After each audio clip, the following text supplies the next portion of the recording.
My name is Mike Trigg from WCM Investment Management based in Laguna Beach, California.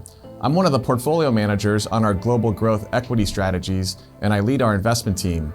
The mandate I manage on behalf of Witan is global growth.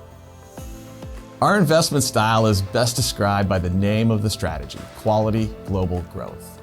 Quality means we look for companies with simple and easy to understand business models, predictability and consistency, and most importantly, a competitive advantage that's strengthening. We're global investors, which simply means we'll go anywhere around the world, including emerging markets, to find the best ideas for the portfolio. And lastly, we look for growth. We look for companies that are in industries with tailwinds at their back, opportunities to transform the markets that they're serving, and most importantly, ample opportunities to invest massive amounts of money to earn high rates of return. We identify attractive investment opportunities by looking for companies with competitive advantages that are growing, as well as supported by exemplary corporate cultures. Now, every investor talks about the importance of buying businesses with competitive advantages. I mean, after all, who's going to want to talk about owning companies that are competitively disadvantaged? But what we've come to realize through lots of trials and tribulations over the years, it's that a growing competitive advantage is much more important than the size of that advantage today. In fact, that growing competitive advantage is the key determinant in terms of long-term stock price outperformance.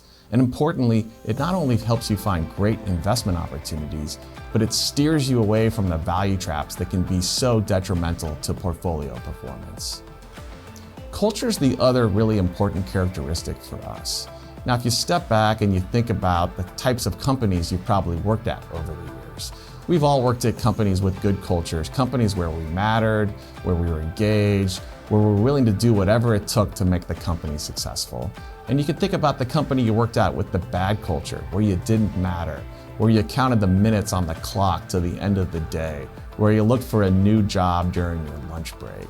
If you step back and you think about which of those two kinds of companies you'd want to bet on for the long run, to us, the answer is pretty simple. So it's looking for companies with growing advantages, as well as cultures or a group of people that are engaged and committed to the long-term success of the company is that WCM really focuses on, and what leads us to find these types of businesses that we think we can own, not just for the next couple years, but for the next 5, 10, or 15. An example of a stock we own on behalf of Witan is Taiwan Semiconductor, the world's largest outsourced manufacturer of advanced chips. This is probably the most important company in the world that few people have frankly heard of, and it's becoming increasingly more important as chips proliferate our lives, showing up in our kitchen and our cars, certainly in our smartphones and the data centers that power the cloud applications that we use every day. But as it's becoming more difficult and more expensive to produce advanced chips, Taiwan Semiconductor's relevance in the world is only going to grow, and most importantly, its lead relative to its competition will grow in kind. Another holding is Ferrari, the luxury car manufacturer that probably needs no introduction. We actually think Ferrari's a high-end luxury brand that's masquerading as a car company. This is one of the most iconic brands in the world, and it has fiercely loyal customers who oftentimes don't own just one, but multiple Ferraris. And it's the combination of these two factors that actually give the company enormous pricing power, some of the best pricing power we've ever seen.